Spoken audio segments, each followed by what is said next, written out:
This is the second part of Lesson 8-6. Let's begin with the vocabulary. Quadratic equation.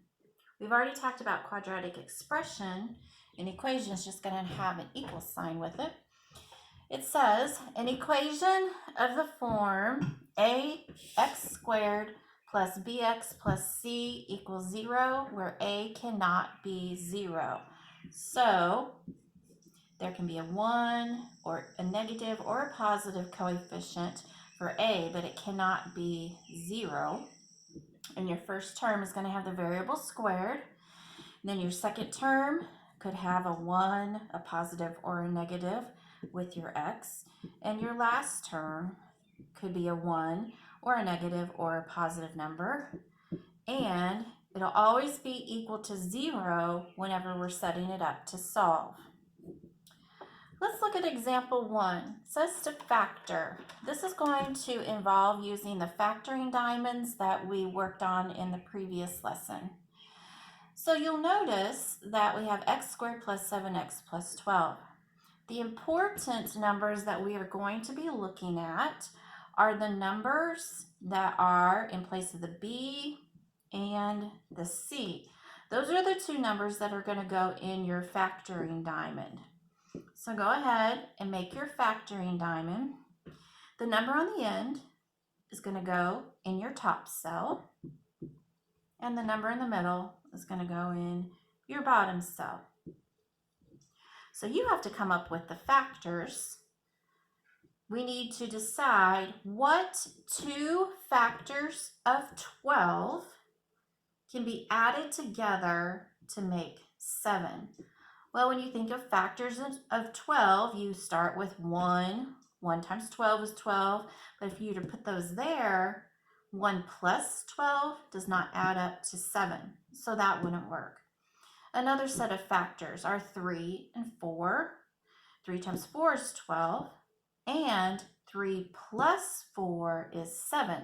So those are the factors that we need to write out the factorization for this trinomial.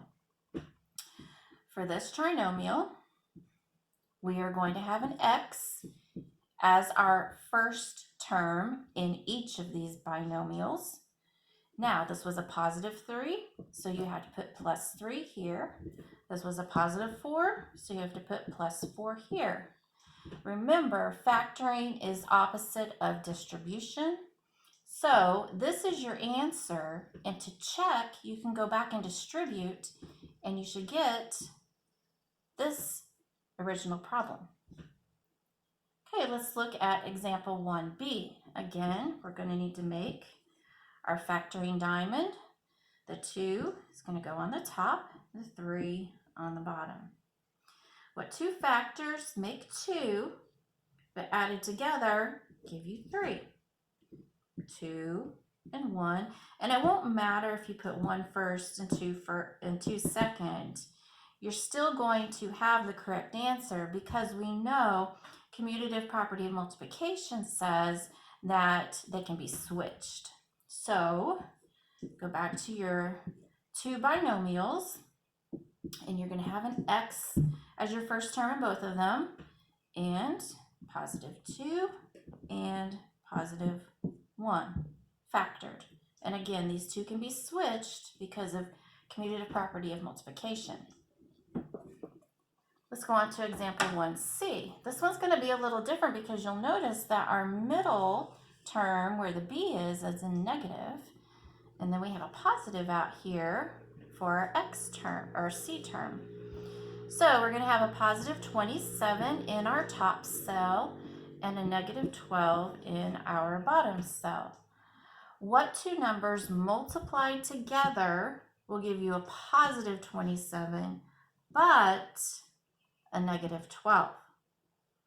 So we got two possibilities for a positive product. You can have a positive times a positive, you can have a negative times a negative. Well, since this bottom cell is negative, you need to recognize that we're going to have to do a negative times a negative to get this bottom cell as a negative number. When you think of the factors for 27, you think of 1 and 27, you think of 3 and 9, and there aren't any others that are single digits that are factors. So let's see what we come up with. A -1 and a -27, when you add those together, you would get a -28, and that's not going to work. Maybe you want to try a -9 and a -3. Add those together, and you do get a -12. So when you factor this one, you have x and x again, and we have -9 and -3. And if you want to check this, go ahead and do your distribution, and you should come out with your original math problem. I want you to go ahead and try example 1D. It's very similar to 1C. When you set up your factoring diamond, your 16 will be your product, and your -10 will be your sum. So come up with your factors, and they should be -8 and -2. So this is x -8 and x -2. Now let's look at 1D.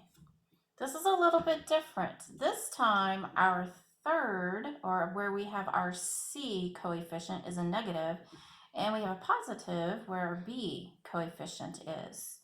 So let's start again with making your factoring diamond. You're going to have -18 as your product. That means we're going to have a negative times a positive. And we have a +3 as your sum. One thing to think about is, if your sum is going to be positive, when you choose your factors, the larger factor is going to have to be your positive number.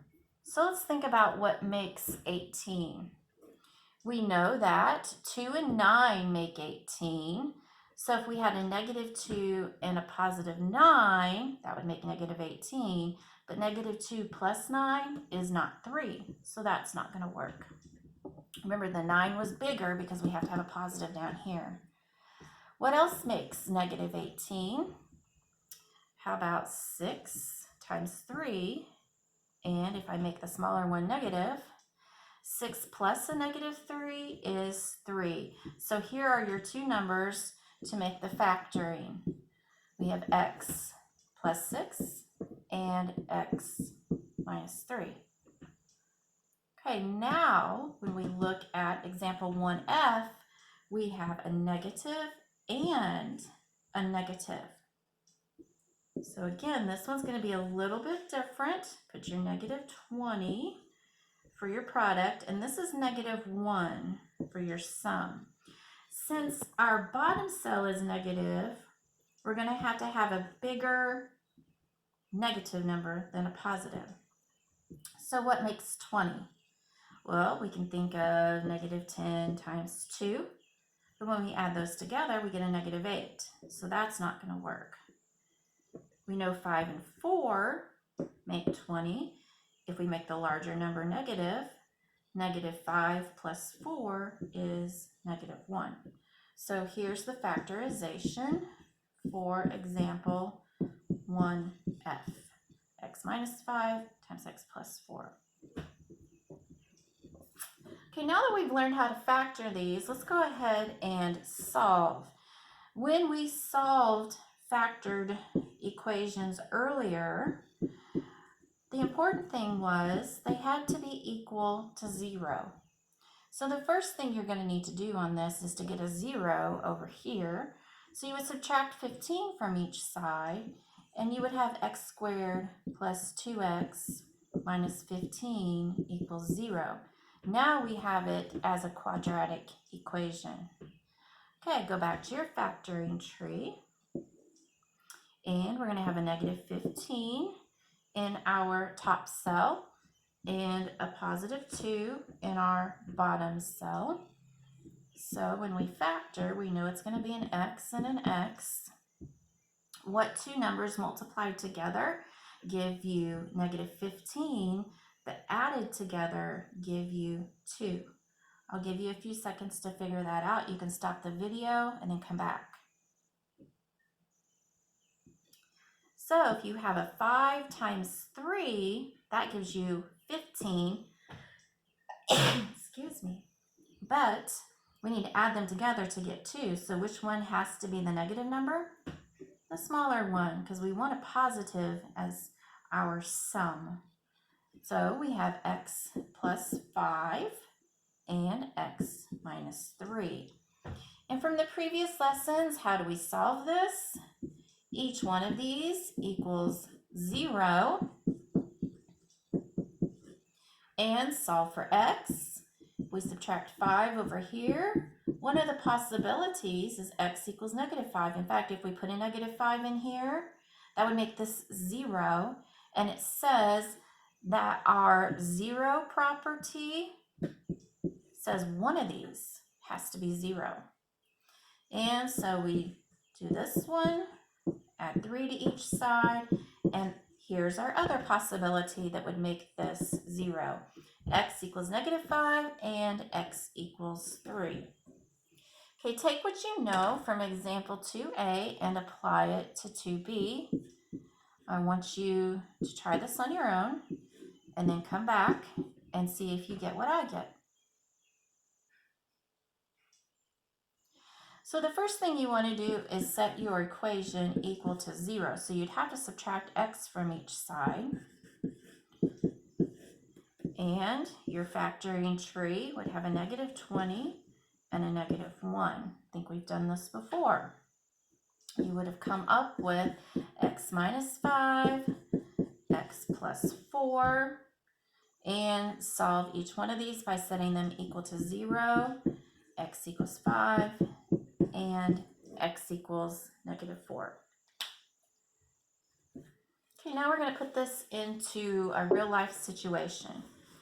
It says Marion wants to build a new art studio that has 3 times the area of her old studio.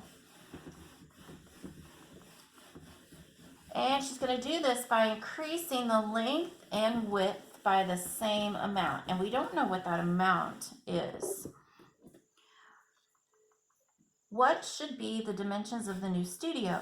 The current length is 12 and the width is 10. So if you think of the studio, we've got 12 and 10. And how do you find the area of a rectangle? Base times height or length times width. Either one of these will work. So it says that she wants her area to be 3 times as big. So 3 times your area. Now the length has to be a certain amount larger, and we don't know what that is. So let's give it an X. This is the length. And the width also has to be that same amount larger. That's why we're adding, because we're making the length and the width bigger. So we're going to go ahead and distribute here to see what we get. We know that the length is already 12 and the width is already 10.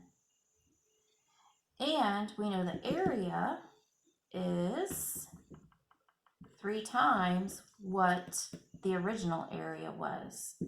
12 times 10. Okay, 3 times the original area is a certain amount added to both the length and the width. So let's go ahead and see what we can figure out here. So go ahead and multiply this and you get 360. And do FOIL here and you get 120 plus 12x plus 10x plus x squared. So we have 360 equals x squared plus 22x plus, or equals 360, plus 120. And you would set up your factoring diamond to factor this. Go ahead and see what you would get after you set it equal to 0.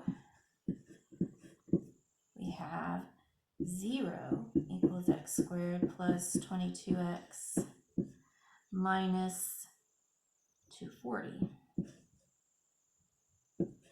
And now you can set up your factoring diamond to see what you would get.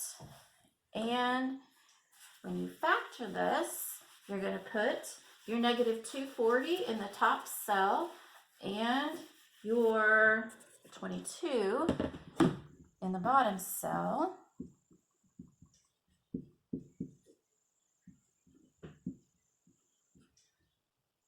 And you get 30 and negative 8. 30 times negative 8 is negative 240. Add them together and you get a positive 22. So x plus 30 and x minus 8 equal to 0. You solve them and x would be a negative 30 and x is a positive 8. Well, the dimensions of our studio cannot be smaller. They have to be larger because we know length isn't negative, it's positive. So initially the length was 12. If we add 8 to it, that will give us our new length. Our beginning width was 10, and if we add 8 to it, then we will have our new width. So our length becomes 20 and our width becomes 18. And those are your answers. Now let's look at example 4. Example 4 says, Adina has a 4x6 photograph. She wants to enlarge the photograph by increasing the length and width by the same amount. What dimensions of the enlarged photograph will produce an area that's twice the area of the original? So I want you to try to set this up. It's very similar to example 3. We don't know the amount that we're increasing each side by, so you're going to give it a variable. X plus 4 or 4 plus x, it won't matter, and x plus 6. And we want our area to be twice. So twice times the original area, 4 times 6, over here on the right side of the equal sign. Go ahead and distribute. Try that, and then I'll tell you what you should have. You should get x squared plus 10x plus 24 equals 48. And then remember, you have to make this 0, so subtract 48 from each side, and you have x squared plus 10x minus 24 equals 48, or equals 0. Go ahead and set up your factoring diamond. See what you get. X plus 12, x minus 2. And if we set each of these equal to 0, this is x equals negative 12, and we talked about our length and width cannot be negative, and this is x equals 2. So basically we're adding 2 to the length and the width. So now our new sides would be 2 plus 4 and 2 plus 6. So the dimensions would now be a 6 by 8 photograph. That's all for lesson 8.6. We're going to be continuing with factoring in lesson 8.7.